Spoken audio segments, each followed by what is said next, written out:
எல்லோருக்கும் வணக்கம். இந்த வீடியோவில் 12th ஹிஸ்ட்ரி ஓல்டு புக் இந்திய தேசிய இயக்கம் 1905 to 1916 அப்படிங்கிற லெசன் பார்க்கலாம். இப்போது தீவிர தேசியவாத காலம் அப்படிங்கிறது 1905 தொடங்கின காலம் தீவிர தேசியவாத காலம் அப்படின்னு சொல்கிறாங்க. இதில் தீவிர தேசியவாதிகள் துணிச்சலான வழிமுறைகளை கையாள்வதன் மூலமாக நம்ம வெற்றி பெற முடியும் அப்படின்ட்டு அவங்க நம்புகிறாங்க. இப்போ தீவிரவாத தேசியவாதிகளில் முக்கியமான தலைவர்கள் யார் அப்படின்னா பால கங்காதர திலகர், லாலா லஜபதி ராய், பிபின் சந்திரபால். இவங்க 3 பேரும் முக்கியமானவங்க. தீவிரவாத தேசியவாதம் தோன்றுவதற்கு என்ன காரணம் அப்படின்னா 1892 இந்திய கவுன்சில் சட்டப்படி அந்த சட்டசபை விரிவாக்கம் தவிர வேறு எந்த ஒரு வெற்றியையும் மிதவாதிகள் பெறவில்லை அப்படின்னு சொல்கிறாங்க. அடுத்து 1896 to 97 நாடு முழுவதிலும் நடந்த பஞ்சத்தினாலும் பிளேக் நோயாலும் மக்கள் கடும் துன்பத்துக்கு ஆளாகிறாங்க. அடுத்ததாக மக்களோட பொருளாதார நிலைமை மேலும் மோசமாகுது. நிறவெறி காரணமாக தென்னாப்பிரிக்காவில் இந்தியர்கள் மோசமாக நடத்தப்படுறாங்க அப்படின்னு சொல்கிறாங்க. அடுத்து 1904 to 1905 ஆண்டுகளில் நடைபெற்ற ரஷ்ய ஜப்பானிய போரில் ஐரோப்பிய நாடான ரஷ்யாவை ஜப்பான் வென்றது. இதனால் ஐரோப்பிய நாடான பிரிட்டனையும் இந்தியர்களால் வெல்ல முடியும் அப்படிங்கிற ஊக்கம் தீவிரவாதிகளுக்கு பிறக்குது. அடுத்ததாக கர்சன் பிரபுவோட பிற்போக்கான ஆட்சி தீவிர தேசியவாதத்துக்கு உடனடி காரணமாக அமையுது. இந்த கர்சன் கல்கத்தா மாநகராட்சி சட்டத்தை 1899 கொண்டு இந்தியர்களோட அதிகாரத்தை குறைக்கிறாரு. அடுத்ததாக பல்கலைக்கழகங்கள் சட்டம் 1904 பல்கலைக்கழக அமைப்புகளில் தேர்ந்தெடுக்கப்பட்ட உறுப்பினர்களோட எண்ணிக்கை குறைக்கப்படுது இந்த சட்டப்படி. அடுத்ததாக பல்கலைக்கழகங்களோட தன்னாட்சித்தன்மை குறைக்கப்பட்டு அவை அரசோட துறைகளாக மாற்றப்படுது. அடுத்ததாக ராசத்ரோக குற்றச்சட்டம், அரசியல் இரகசிய காப்பு சட்டம் மக்களோட உரிமைகளை பறிச்சது. ராஜத்ரோக குற்றச்சட்டமும் அதிகாரிகளோட இரகசிய காப்பு சட்டமும் மக்களோட உரிமைகளை பறிக்குது. கர்சனோட மோசமான நடவடிக்கை முக்கியமானது வங்க பிரிவினை தான் 1905 நடந்திருக்கும்.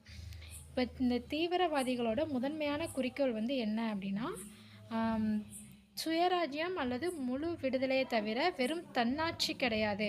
அவங்க சுயராஜ்யம் அல்லது முழு விடுதலை அடையணும். இதுதான் தீவிரவாதிகளோட குறிக்கோளாகவே இருந்தது. தீவிரவாதிகள் பின்பற்றிய வழிமுறைகள் என்ன அப்படின்னா பிரிட்டிஷ்காரங்களோட நீதி உணர்வில் தீவிரவாதிகள் நம்பிக்கை கொண்டிருக்கவில்லை. அதனால் பிரிட்டிஷார் பலவந்தமாக இந்தியர்களை தங்கள் கட்டுப்பாட்டில் கொண்டு வந்தாங்க அப்படிங்கிறத அவங்க சுட்டி காட்டினாங்க. அரசியல் உரிமைகளை போராடி தான் பெறணும் அப்படிங்கிறது அவங்களோட நம்பிக்கை அப்படின்னு சொல்கிறாங்க. தன்னம்பிக்கையும் தன்முனைப்பும் அவங்களோட உணர்விலேயே ஊறி இருந்தது அப்படின்னு சொல்கிறாங்க. அடுத்ததாக இவங்க பின்பற்றிய வழிமுறைகள் என்ன அப்படின்னா அரசு நீதிமன்றங்களையும் பள்ளிகள் மற்றும் கல்லூரிகளையும் புறக்கணிப்பதன் மூலம் பிரிட்டிஷ் அரசுக்கு ஒத்துழைப்பு கொடுக்க மறுக்கணும். அடுத்ததாக சுதேசி பொருட்களை ஆதரிக்கணும், அந்நிய பொருட்களை வாங்க மறுக்கணும்.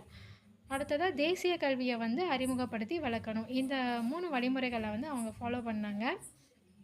அடுத்து தீவிரவாதிகளோட தலைவர்கள் யார் அப்படின்னா இந்த தீவிர தேசியவாத இயக்கத்தை பால கங்காதர திலகர், லாலா லஜபதி ராய், பிபின் சந்திரபால் மற்றும் அரவிந்த் கோஷ் இவங்க 4 பேரும் இந்த இயக்கத்தை முன்னின்று நடத்தியிருப்பாங்க.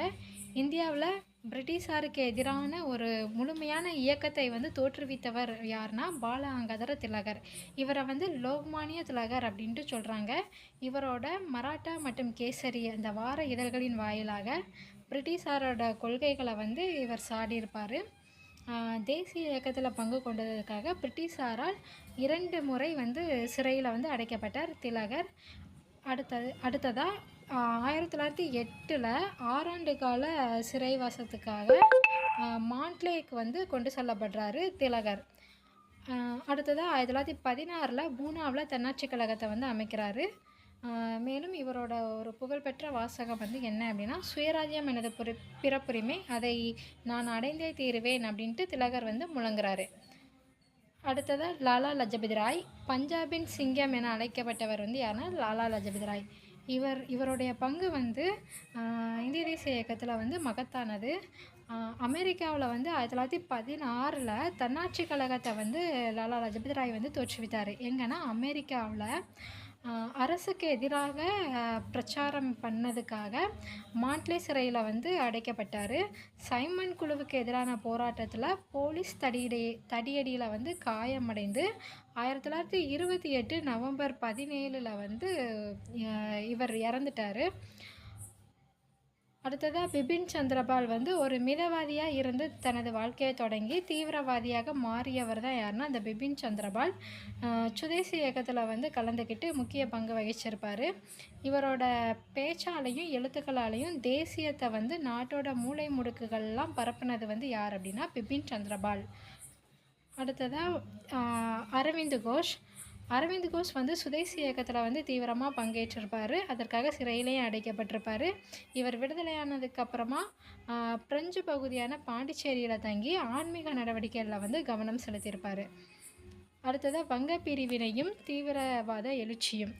இந்திய தேசிய இயக்கத்தில் தீவிரவாதம் தோன்றுவதற்கு 1905 வங்க பிரிவினை வந்து ஒரு முக்கியமான நிகழ்வாக வந்து இருந்துச்சு.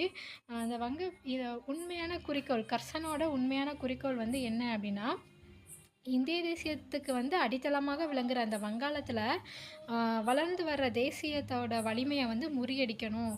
அடுத்தது வங்காளத்திலிருந்து இந்துக்களையும் முஸ்லீம்களையும் பிரிக்கணும். அடுத்ததாக இவர் நினச்சதை வந்து சாதித்து பிரிட்டிஷ் அரசோட வலிமையை வந்து வெளிப்படுத்தணும் அப்படிங்கிறது கர்சனோட குறிக்கோள்களாக இருந்துச்சு. 1905 அக்டோபர் 16 வங்க பிரிவினை வந்து நடைமுறைக்கு வருது.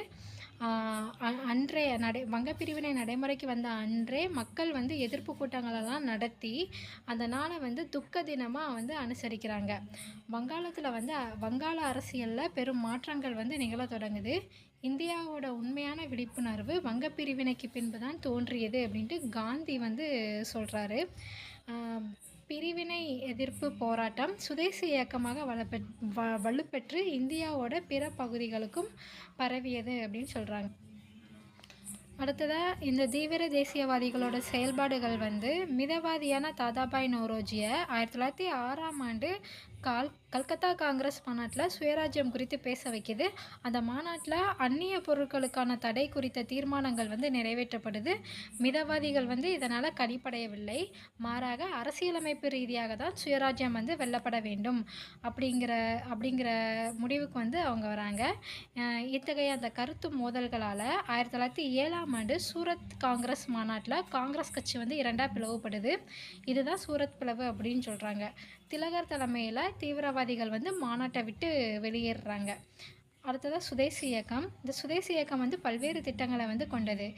இந்த சுதேசி இயக்கத்தில் முக்கியமான நிகழ்வுகள் வந்து என்ன அப்படின்னா, அரசு பணி, நீதிமன்றங்கள், பள்ளிகள், கல்லூரிகள் ஆகியவற்றை புறக்கணித்தல், அந்நிய பொருட்களை வந்து வாங்க மறுத்து சுதேசி பொருட்களுக்கு வந்து ஆதரவு தரணும். அடுத்து தேசிய பள்ளிகளையும் கல்லூரிகளையும் நிறுவி தேசிய கல்வியை வந்து வளர்க்கணும் ஆகியன இந்த சுதேசி இயக்கத்தில் வந்து அடங்குது அப்படின்னு சொல்கிறாங்க. சுதேசி இயக்கம் வந்து ஒரு அரசியல் பொருளாதார இயக்கமாக செயல்பட்டுச்சு. இந்த சுதேசி இயக்கம் வந்து வெற்றி பெற்றது. வங்காளத்தில் வந்து நிலச்சுவான்தாரர்கள் வந்து இதில் நிறையா பங்கேற்றுக்கிட்டாங்க. மற்றும் மகளிர், பெண்களும் மாணவர்களும் மறியலில் வந்து ஈடுபட்டாங்க. அந்நிய காகிதத்தால் ஆன கையேடுகளை வந்து மாணவர்கள் வாங்க மறுத்திருப்பாங்க. இந்த சுதேசி இயக்கத்தை ஒடுக்கிறதுக்காக இந்த அரசு வந்து கடுமையான நடவடிக்கைகளையும் எடுத்தாங்க. அதுக்காக பல சட்டங்களையும் போட்டாங்க. சுதேசி தொண்டர்கள் வந்து கடுமையாக நடத்தப்பட்டதோடு அந்த வந்தே மாதரம் அப்படின்ட்டு முழங்குறதுக்கு வந்து தடையும் விதிக்கிறாங்க. பள்ளிகள் மற்றும் கல்லூரிகள் மாணவர்களும் இதில் வந்து நிறையா கலந்துக்கிட்டாங்க. அவங்க கலந்து கொள்ளாமல் இருக்கிறதுக்காக அவங்களுக்கு உதவித்தொகை வந்து நிறுத்தப்படும் அப்படின்ட்டு எச்சரிக்கையும் விடுதாங்க. சிலர் வந்து அவங்களோட அரசு பணிகளையும் வந்து இழக்கிறாங்க. தீவிரவாத தலைவர்களான பால கங்காதர திலகர், லாலா லஜபதி ராய், பிபின் சந்திரபால், அரவிந்த் கோஷ் போன்றோர் சிறையிலையும் இதை அடைக்கப்பட்டாங்க. இந்த தீவிரவாதிகளோட சாதனைகள் வந்து என்ன அப்படின்னா, சுயராஜ்யத்தை வந்து பிறப்புரிமையாக முதலில் கோரினவங்க தீவிர தேசியவாதிகள் தான். அடுத்து இந்த விடுதலை இயக்கத்தில் வந்து மக்களை வந்து பெருமளவில் பங்கேற்க வச்சது வந்து இவங்களோட முக்கியமான சாதனை. தேசிய இயக்கத்தோட சமூக அடிப்படை வந்து இதனால் மேலும் விரிவாக்கப்பட்டது அப்படின்னு சொல்கிறாங்க. முதல்ல அனைத்து இந்திய அரசியல் இயக்கத்தை வந்து அமைத்து நடத்தியது தான் போற்றத்தக்கது அப்படின்னு சொல்கிறாங்க. அடுத்ததாக முஸ்லீம் லீக் வந்து தோற்றுவிக்கப்படுது 1906. 1906 டிசம்பரில் இந்தியா முழுவதும் முஸ்லீம்கள் வந்து முஸ்லீம் கல்வி மாநாட்டில் வந்து கலந்துக்கிறதுக்காக டாக்கா நகரில் வந்து கூடுதாங்க. இந்த தருணத்தை வந்து சரியாக பயன்படுத்திக்கிட்ட டாக்கா நகரை சேர்ந்த நவாப் சலீமுல்லா கான் அப்படிங்கிறவர் முஸ்லீம்களோட நலனுக்காக ஒரு அமைப்பு வந்து உருவாக்கப்பட வேணும் அப்படின்னு சொல்கிறாரு. இந்த யோசனை வந்து ஏற்றுக்கிட்டாங்க. 1906 டிசம்பர் 30 அகில இந்திய முஸ்லீம் லீக் வந்து அதன்படி தோற்றுவிக்கப்படுது. இது வந்து இந்திய தேசிய காங்கிரஸை போலவே இவங்களுமே ஆண்டுதோறும் மாநாடுகள் நடத்தி பிரிட்டிஷ் அரசுக்கு அவங்களோட கோரிக்கைகளை வந்து அனுப்பி வைக்கிறாங்க. தொடக்கத்தில் பிரிட்டிஷ் வந்து இதுக்கு ஆதரவு தந்தாங்க. அடுத்து மிண்டோ மார்லி சீர்திருத்தத்தின் போது முஸ்லீம்களுக்கு தனி தொகுதியை வந்து கேட்டு பெற்றது தான் இந்த முஸ்லீம் லீக்கோட முதலாவது சாதனை அப்படின்னு சொல்கிறாங்க. அடுத்ததாக லக்னோ ஒப்பந்தம் 1916. லக்னோ காங்கிரஸ் மாநாட்டில் 2 முக்கிய நிகழ்ச்சிகள் வந்து நடக்குது. ஒன்று வந்து பிரிந்த காங்கிரஸ் வந்து மீண்டும் ஒன்றிணையுது. அடுத்ததாக 1916 லக்னோ ஒப்பந்தம் வந்து கையெழுத்தானது. அதன்படி காங்கிரஸும் முஸ்லீம் லீக்கும் பிரிட்டிஷாருக்கு எதிராக ஒன்றிணைந்து போராடுவது அப்படின்ட்டு ஒப்புக்கொள்ளப்படுது இந்த லக்னோ ஒப்பந்தத்தில். அந்த லக்னோ ஒப்பந்தம் வந்து இந்து முஸ்லீம் ஒற்றுமைக்கு சாதகமாக எடுக்கப்பட்ட ஒரு முக்கிய முடிவு தான் இந்த லக்னோ ஒப்பந்தம் 1916 அப்படின்னு சொல்கிறாங்க. அடுத்து தன்னாட்சி இயக்கம் 1916. தன்னாட்சி இயக்கம் வந்து 2 டைப்பாக வந்து வருது. ஏப்ரல் மாதம் பூனாவில் திலகர் வந்து தன்னாட்சி கழகத்தை வந்து தொடங்குறாரு. அடுத்து செப்டம்பரில் வந்து அன்னி பெசன்ட் அம்மையார் சென்னையில் வந்து தன்னாட்சி கழகத்தை வந்து நிறுவுறாங்க. இந்த தன்னாட்சி கழகத்தோட குறிக்கோள் வந்து என்ன அப்படின்னா பிரிட்டிஷ் பேரரசுக்குள்ளேயே இந்தியாவுக்கு வந்து தன்னாட்சி பெற்று தருவது அப்படிங்கிறது தான். சுதந்திரம் அப்படிங்கிறது அனைத்து நாடுகளுக்கும் உள்ள இயற்கையான உரிமை அப்படின்ட்டு இருவருமே நம்புகிறாங்க. மேலும் இந்தியாவோட வளங்கள் வந்து இந்தியாவோட முன்னேற்றத்துக்காக பயன்படுத்தப்படவில்லை அப்படின்ட்டு தன்னாட்சி இயக்க தலைவர்கள் வந்து கருதுகிறாங்க. இந்த 2 தன்னாட்சி கழகங்களுமே தங்களுக்குள்ள ஒரு கூட்டுறவு மனப்பான்மையோடு நடந்து கொண்டாங்க. காங்கிரஸோடனும் முஸ்லீம் லீக்குடனும் சேர்ந்து போராடுறாங்க. இந்த திலகரோட தன்னாட்சி இயக்கம் மகாராஷ்டிராவில் வந்து கவனத்தை வந்து செலுத்துது. அன்னி பெசண்டோட தன்னாட்சி இயக்கம் வந்து இந்தியாவோட பிற பகுதிகளிலையும் கவனம் செலுத்தப்பட்டது.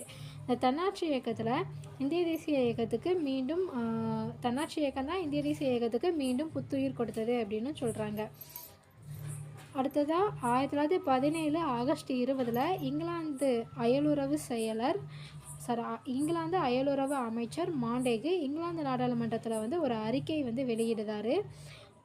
அதில் வந்து என்ன சொல்கிறாருன்னா இந்தியாவோட எதிர்கால அரசியல் சீர்திருத்தங்கள் பற்றி இந்த அறிக்கை வந்து குறிப்பிட்டது அப்படின்னு சொல்கிறாங்க. இந்தியாவில் படிப்படியாக தன்னாட்சி நிறுவனங்கள் ஏற்படுத்தப்படும் அப்படின்ட்டு மாண்டேகு வந்து உறுதியளிக்கிறாரு. இதை தான் ஆகஸ்ட் அறிக்கை அப்படின்னு சொல்கிறாங்க. இந்த ஆகஸ்ட் அறிக்கை தான் தன்னாட்சி இயக்கத்தை வந்து முடிவுக்கு கொண்டு வந்ததும்னு சொல்கிறாங்க. அடுத்ததாக புரட்சிகர இயக்கங்கள்.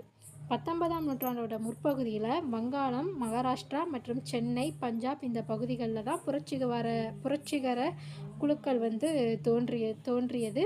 இந்த மிதவாத தீவிரவாத கொள்கைகள் இரண்டிலையுமே இந்த புரட்சிகர தேசியவாதிகளுக்கு வந்து நம்பிக்கை வந்து கிடையாது.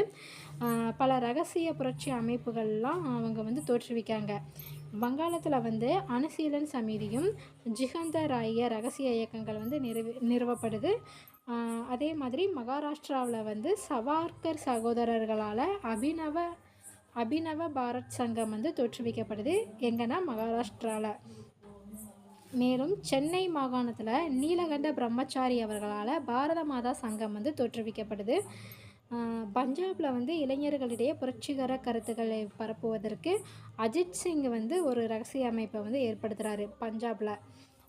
லண்டனில் இருந்த இந்தியா ஹவுஸில் சியாம்ஜி கிருஷ்ணவர்மா அப்படிங்கிறவர் இந்திய தேசியவாதிகளான மதன்லால் திஸ்ரா, சவார்கர், விவிஎஸ் ஐயர், டிஎஸ்எஸ் ராஜன் போன்றவரை ஒன்று திரட்டுறாரு இந்த சியாம்ஜி கிருஷ்ணவர்மா அப்படிங்கிறவர்.